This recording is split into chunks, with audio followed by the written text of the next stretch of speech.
There's one advice I still kind of think is true, and it's that you got to do work, right?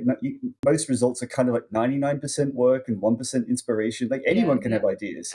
yeah. This is, get students, especially when I was younger, and they were like, I have so many ideas. I have so many ideas about how to integrate quantum mechanics and blah, blah, blah. And so anyone can have ideas, but like Mhm. to actually put them into action, you need to do work. And the work is boring and it sucks.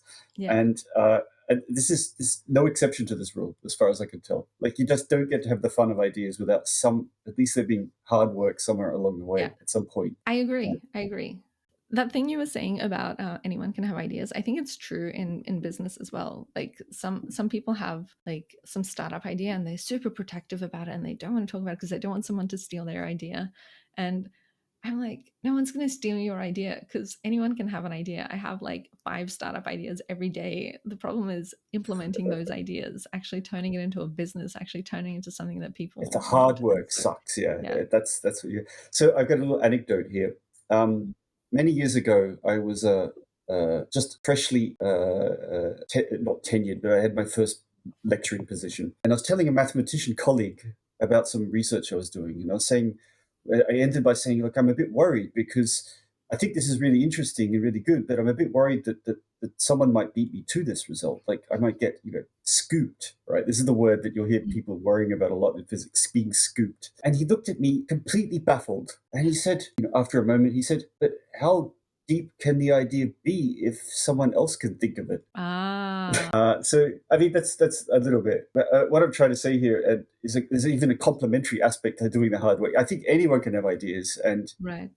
if you've got a really good idea, probably you're going to have a real hard time convincing people that it's a good idea. That's a good sign that you have a good idea. It's just like you have to really talk about it over and over again. It's super hard, and that's also hard work. Yeah, that's interesting.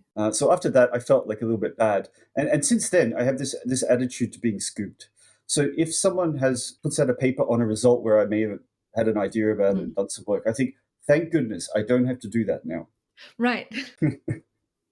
This is a very healthy attitude to being scooped. It's just like now Yeah. I can work on my other 59 ideas that I Right, had because I in was the gonna say, past I'm week. sure you Yeah, have, like, a ton of papers that, I remember this. I remember this in my office, just having all these sticky notes of all the papers that need to be completed, and it just yeah, being like, "Oh, man, I wish I could yeah. just work on one I of wish I them." could. Yeah, I wish that one would just go away, Yeah. and then you get scooped. It's just like rip, take Yes, that note yeah, down.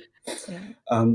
So I don't worry about being scooped anymore. And also to a younger researcher this is like their first research project, and they're writing up the paper, and then they do get scooped. Like someone else does put out a paper on a similar topic. To them, I say, just finish what you're doing to the end, because I Mhm. guarantee you'll have a slightly different take on this problem to the other person, and that's really valuable. And I often, you often have colleagues, students, experts who say, "Yeah, I downloaded the 4 papers on this problem, Mhm. and I like that one for this and that one for that." There's value in saying things twice, Yeah, and so you're never absolutely. really scooped. You're never really scooped. Absolutely, absolutely.